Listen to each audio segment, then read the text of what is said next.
Om Sahana Vavatu Sahano Bhunaktu Sah Viryam Karavavahai Tejasvinavadhitamastu ma Vidvishavahai.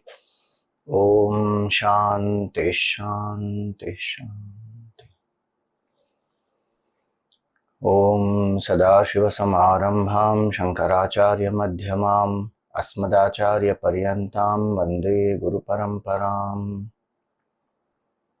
Om Namaste Astu Bhagavan Vishveshwaraya Mahadevaaya Trambakaya Tripurantakaya Trikagnikalaya Kalagni Rudraya Neelakantaya Mrityunjayaya Sarveshwaraya Sadashivaya Shriman Mahadevaya Namaha. Samasta Jana Kalyane Niratam Karunamayam Namami Chinmayam Devam Sadgurum Brahma Vidvaram. Hari Om and salutations to all. So, the word Shiva, we saw, means auspiciousness. It is said the word Shiva, when we see in Amarkosha, that's like thesaurus. In Amarkosha, Shiva is described as Bhadra, auspicious, and Swashreyas, which is the state of freedom and liberation.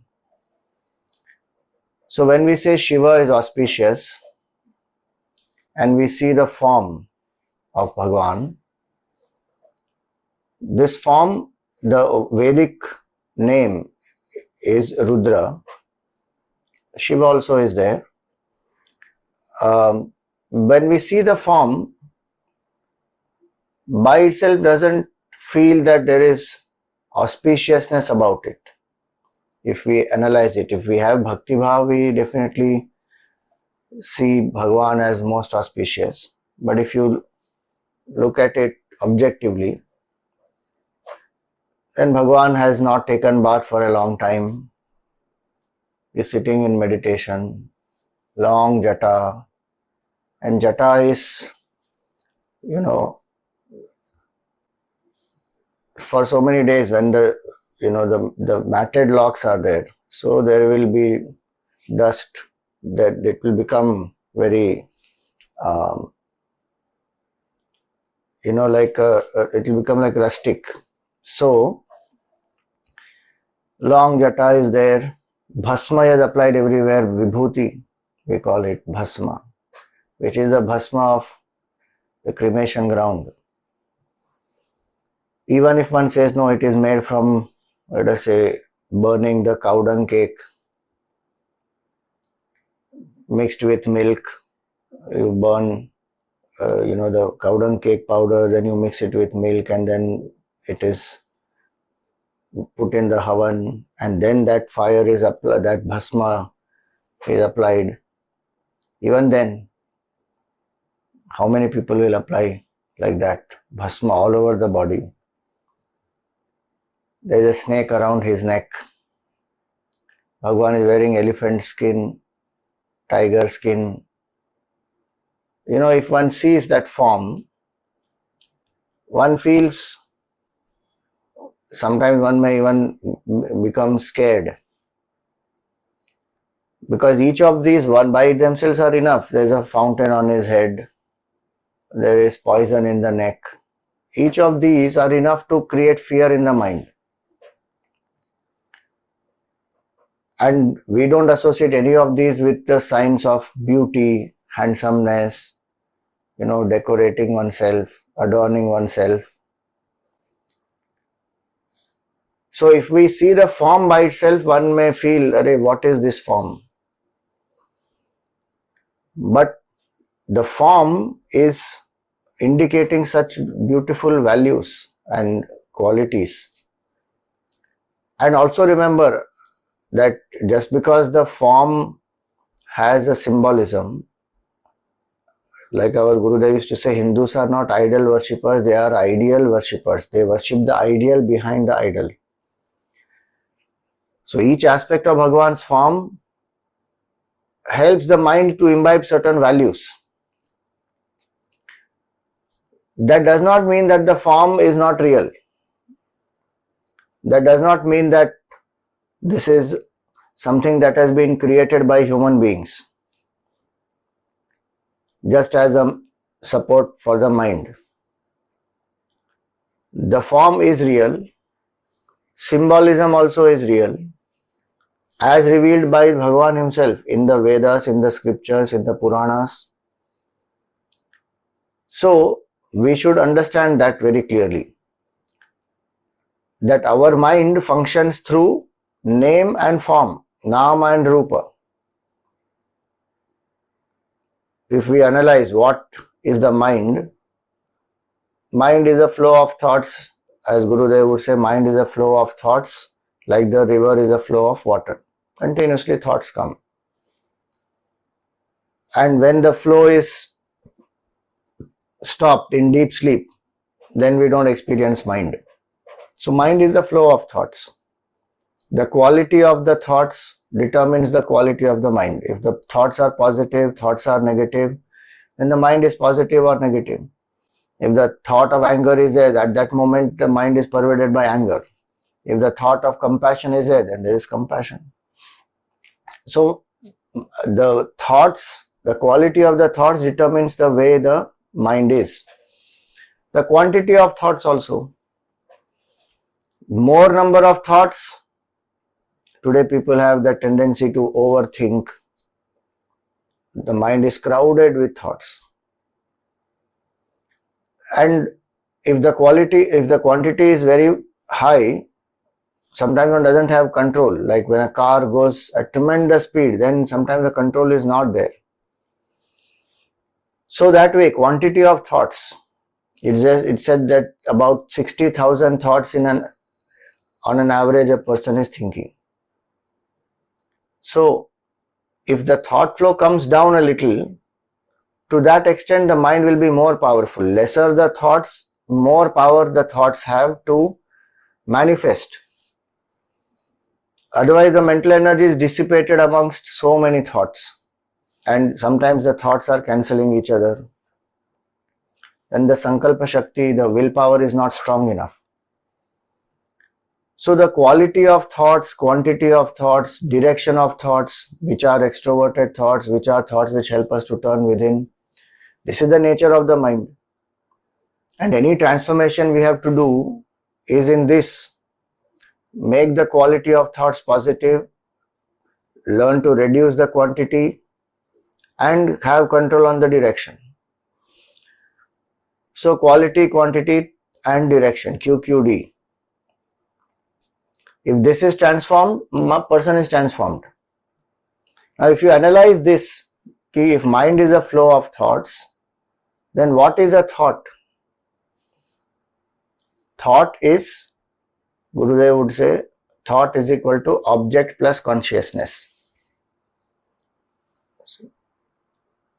There is an object which has come in my mind, my awareness, consciousness is illumining that. Suppose we say apple. Now the picture of apple came in the mind and I became aware of it. Same way, right now we are talking on Bhagwan Shiva. So the form of Bhagwan Shiva, the qualities of Bhagwan Shiva. Now that is the object, and I, the subject, am aware of that. That consciousness in me is aware of this. It is illumining this. Then only I know, okay, oh, this is the form of Shiva, this is apple, this is computer, this is a keyboard, whatever, seeing, hearing, tasting, smelling, touching, all this perception, everything is happening, feelings, they all are rising and I am becoming aware of it. So thought is object plus consciousness. And what is the object? If we further analyze it, it will be Nama and Rupa.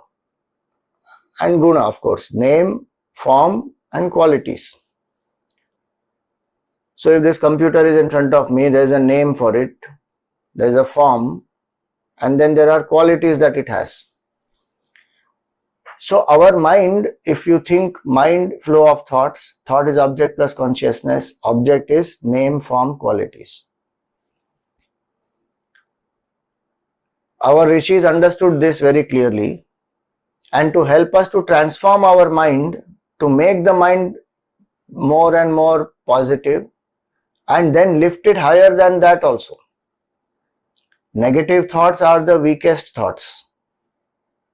More powerful than negative thoughts are the positive thoughts, because they are in sync with nature, with what our temperament is, who we are as humans. And beyond positive are the spiritual thoughts, which help us to transcend that state of mind also, which make us realize the infinite. Most powerful are spiritual thoughts. So when a person wants to evolve, Shiva means positive, Shiva means auspicious and peaceful. So from the negative, which is hurting, harming oneself and others, from there one has to lift to a positive state, where one is inspired, one is happy, one is dynamic, one is doing the duties, there is a sense of contentment. This positive state of mind it has to be. How will one come to that positive state of mind? So Bhagwan's Nama, Rupa and Guna, this will help us. The form of Bhagwan embodies so many ideals. And when we hold the form in the mind,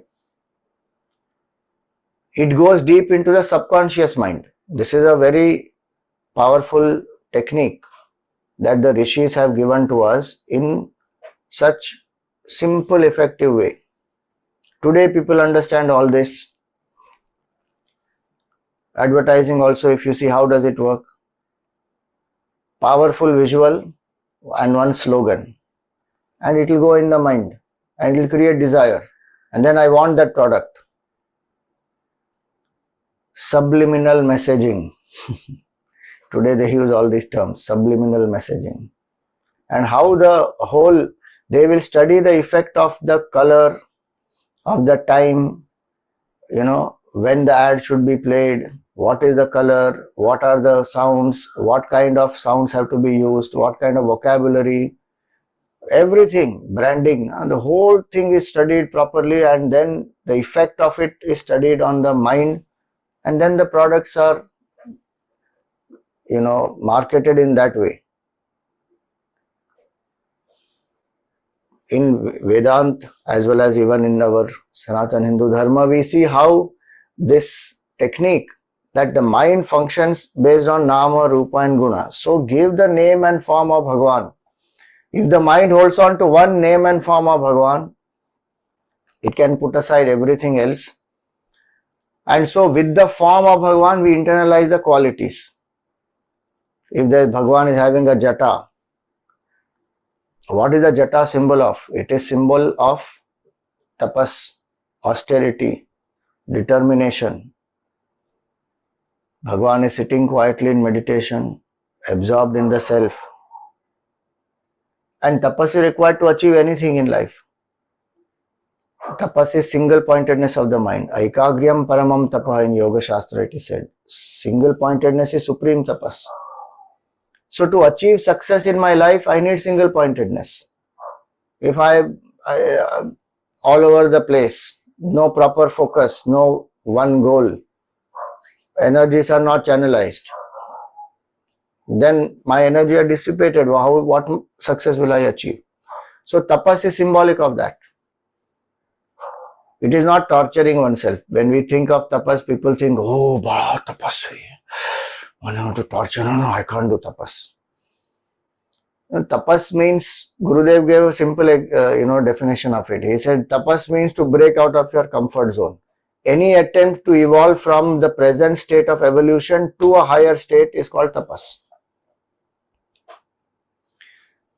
So jata of Bhagwan, when we visualize the form, the jata will help us to internalize ki, may I live a life of tapas. Bhagwan does not become a victim of comfort. Tap means to burn. And when we don't live in tap, when we don't live in austerity, in a certain effort to evolve, when we are only within our comfort zone and we don't want to break out of the comfort zone, growth cannot happen. Evolution cannot happen. So the opposite of tap is pat, to fall.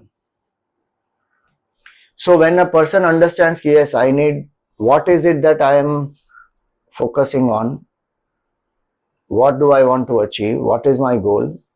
And what is the effort that I am putting in to break out of my comfort zones? Is the goal challenging enough for me? It could be any goal, spiritual goal also it can be. It can be any financial goal, anything, literary goal, any other goals, whatever I want to achieve, academic goal, whatever. What is my goal? How am I becoming a better person? How am I equipping myself to break my boundaries and manifest more and more potential? Bhagwan Shiva is the symbol of manifestation of the supreme potential, supreme infinite potential. So tapas is symbolic of that. His jata is symbolic of that tapas. There's a Gangaji from the jata that is flowing, symbol of selfless service. There is a, let us say, bhasma all over the body, symbol of detachment. Bhagwan, one who has burnt all one's attachments. Even one attachment if we get out of. Attachment here is not love. Love we have, and we should have love for everyone. And specifically there will be specific roles in our life where there will be manifestation of love in that special relationships. Attachment is where I psychologically depend on someone, something, some situation for my happiness, and I insist on that. Without that I can't be happy. That is attachment. A psychological, Gurudev used to call it as thought bondage. So if a person has attachments, to that extent that person will be miserable. Greater the attachments in life, greater is our sorrow. Lesser the attachment, lesser sorrow. No attachment, no sorrow. Bhagwan Shiva symbolizes that, no attachment. And the mind then is free to achieve great things, to serve, to love, to feel happy. That is a powerful mind. A mind anchored in detachment. So Bhasma, symbolic of that. Bhasma is symbolic of destroying body identification. This body is a tool, I am not this body. That clarity, Bhasma is symbolic of that. Snake. Gurudev used to say, the snake of Bhagwan Shiva is facing outward. Snake is, in one description, snake is symbolic of the mind. And this is a mind which Bhagwan has mastered. And so the mind is facing outside because it has been mastered and it is serving people. The same mind the snake is a cobra. It is not biting Bhagwan, it is not hurting, harming. Our mind bites us, our mind pulls us down. We take one sankalpa and then we compromise. People would have taken sankalpa. I am going to meditate 7 days, at least this 1 week Shiva meditation. I will wake up in the morning and I will meditate. And one day one would have meditated. After that, next day, can't get up. Sleep overpowers. By the end of it, we see how many of you will survive. Shivaratri day. But the mind has its own, comfort zone, weaknesses, attachment. It pulls us down. Mind of Bhagwan Shiva is fully in his control. And Gurudev would give a nice analogy of this, explaining that in his case, the snake is facing outward, the hood is facing out. In our case, the hood is facing inside and it is biting us only. Gita Bhagavan says, Uddhared Atmanatmanam na Atmanam avasadet. Lift yourself by yourself, do not condemn yourself. How much condemnation we do of ourselves? How much negative thought process, I am weak, I am not talented, I am not rich, I am not lovable, I am not attractive, I am not powerful, I am not strong. It just goes on. So the mind, the snake is symbolic of that complete mastery of the mind. These are things which, if we imbibe, quality of selflessness, quality of continuously striving to come out of comfort zone, detachment, the uh, state of mastery of the mind, so many of these. When we focus on this, the form is not just a murti for us, or the form is not just some symbolic form. The more I hold these forms, the subconscious mind of ours will grasp all these messages when I associate it clearly. So with each aspect of the form, we should associate what value does this represent. Rudraksha Bhagwan wears. That is symbol of joy. Tears of bliss have fallen. From that the tree has come out, from that Rudraksha manifests. Bhagwan is wearing so many Rudrakshas. It is symbol of living with joy, compassion, seeing oneness.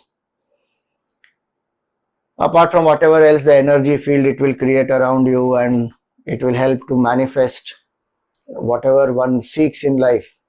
When one wears a Rudraksha, there is a mantra for each bead of each type of Rudraksha. Ek mukhi, two mukhi, three mukhi, like that.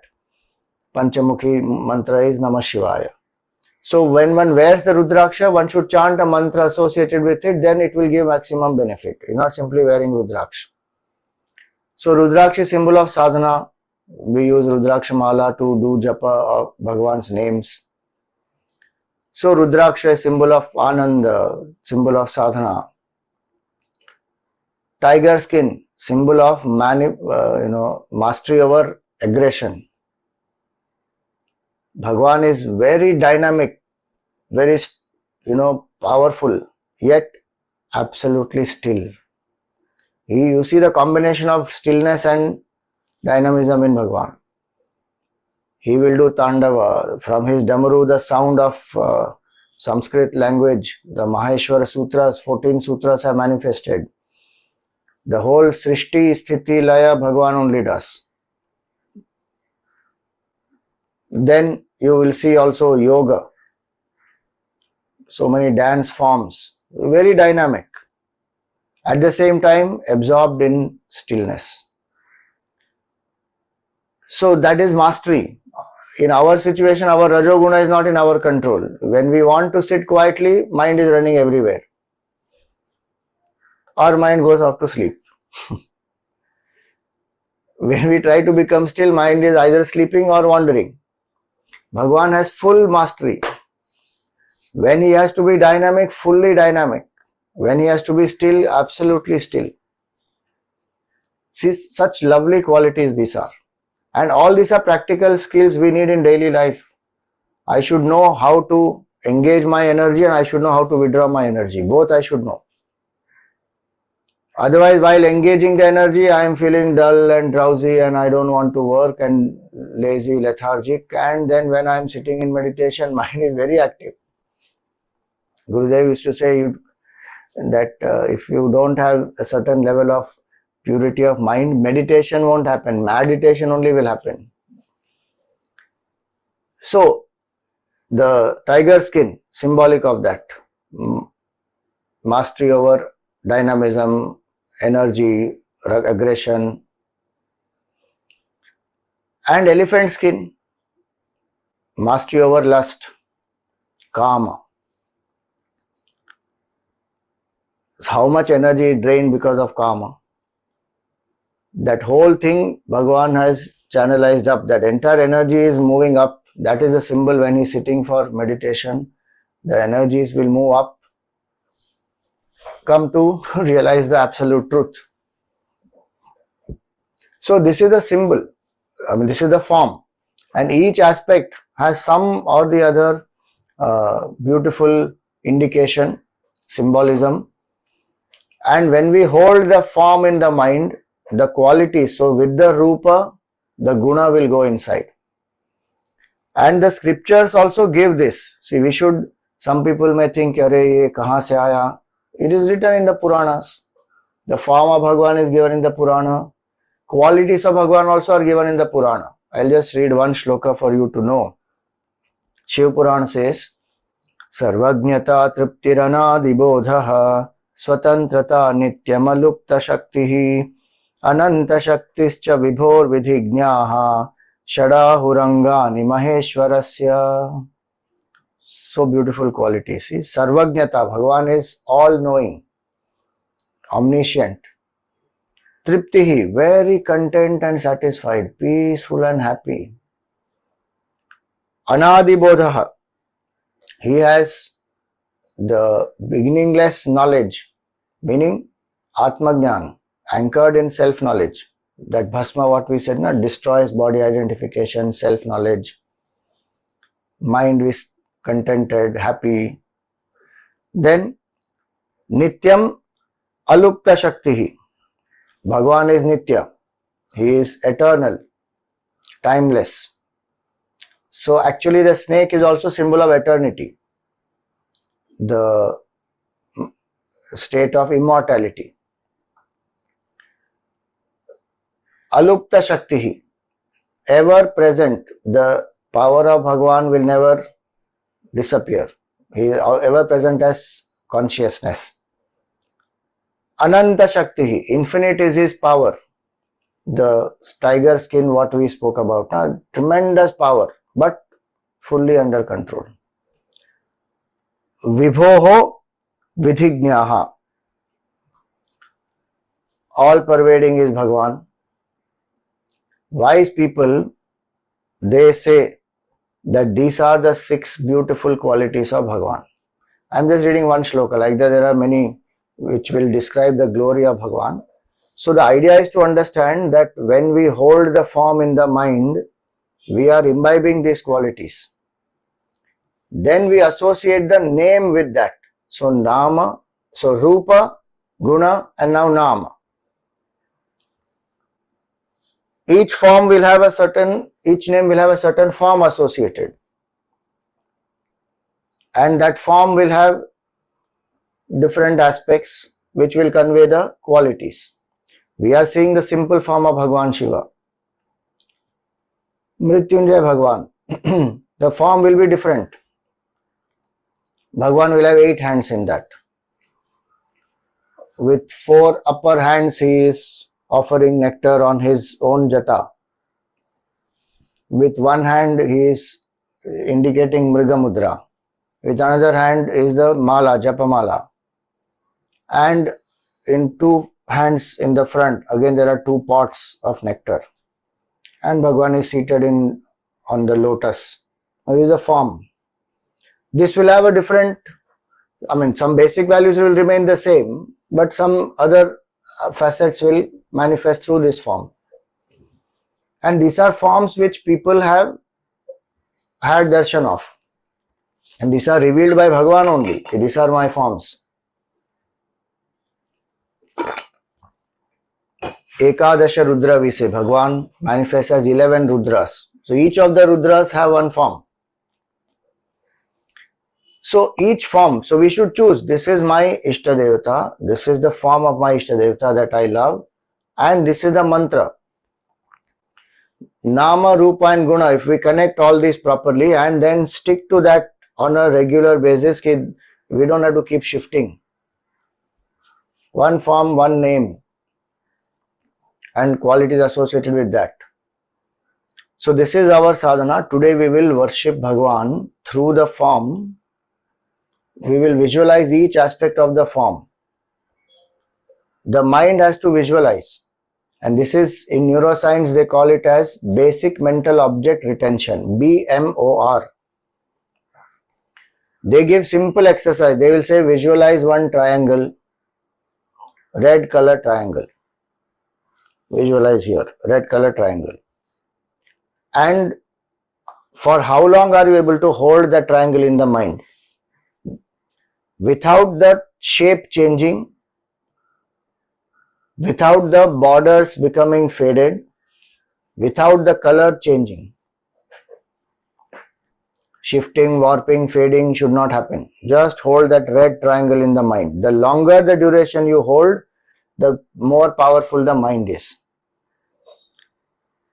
The moment that color changes or the boundary becomes faded or the shape will change from triangle to something else, note down, okay, for this many seconds I was able to hold. Again start. So they'll give this technique. Neuroscience, one technique is this. This is one triangle they are saying. Our scriptures have taught us to hold the whole form of the mind, form of Bhagwan in the mind, and go step by step from the head to the feet or from the feet to the head, Bhagwan's form. And the more one visualizes the form of Bhagwan, not only the qualities will go inside, but it will also help us to rise above our body identification. I am not this body at all. So, step by step we will go. Today we will we will focus on the form of Bhagwan and internalize the values, the qualities, and chant the name of Bhagwan, Om Namah Shivaya, with the bhav that I surrender to Bhagwan Shiva and may these qualities be absorbed in me.